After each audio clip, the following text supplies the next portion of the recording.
Deviled eggs are a timeless appetizer and they're always the first thing to go at a party, so let's learn how to make them. So the most time-consuming part of making deviled eggs is peeling the eggs, but a huge tip is to use a pressure cooker to boil them. When you do that, it takes about 6 minutes and they're actually easier to peel. So with your pressure cooker, add a rack to the bottom of it. If you don't have a rack, crumple up some aluminum foil and stick it in the bottom of the cooker. Then you're gonna add about 1.5 cups to 2 cups of water, just enough to come to the bottom of the rack. Place your eggs inside. And here's where a pressure cooker is really handy because it doesn't matter how many eggs you put in here, it's still only gonna be 6 minutes. So I'm gonna do a whole dozen and that will give me 24 deviled eggs. Lock the lid in place and make sure this is on the airtight position. And then we're gonna put it 6 minutes on the timer here. So after 6 minutes, the pressure cooker will go off. It's time to release the steam. You're gonna do a manual steam release. That means move the pressure limiting valve to the steam position. Let all that steam out at one time. So once all the pressure is out and you hear that lock drop, it's time to remove the lid. I'm going to use a pair of tongs here. I have some water with some ice cubes in it, and I'm just going to transfer the eggs one by one into our ice bath.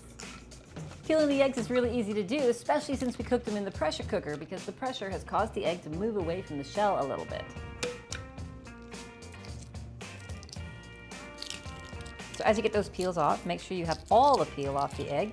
I usually do that by dipping it back into the water as I'm finishing that last little peel. We have all our eggs peeled. Now we can get rid of this.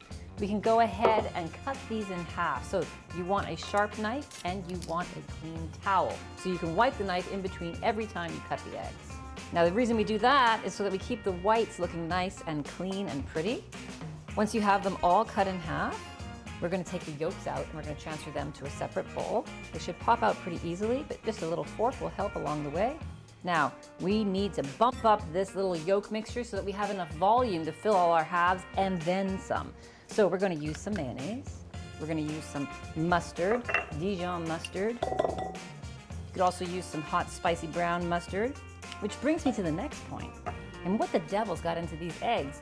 That's where the name deviled eggs came from. You need a little spice in here, so a little bit of cayenne. You could also use hot sauce. We're going to come back to our fork and we're going to crush these all together and mix them up and give them a good beating so that we actually increase the volume quite significantly. Now, key ingredient, salt. They have to have some salt in there.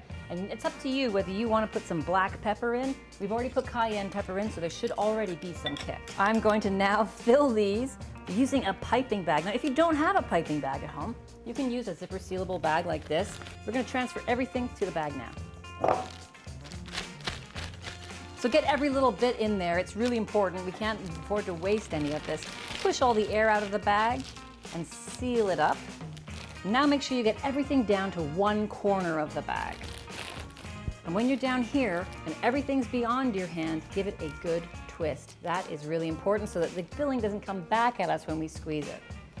Now let's get a pair of scissors and cut off just the tip of the piping bag. Now remember to squeeze, and as you squeeze the filling out of the bag, you're going to continue to turn the bag like this. Come back to your eggs and simply squeeze it out of the bag. So as you get less filling in the bag, be sure to squeeze it down to the corner and give it another turn, always forcing that filling towards the corner and not towards you. Fill the remaining eggs. These are our basic deviled eggs, and you can mix it up by adding ingredients to the yolk mixture or just putting interesting toppings on top.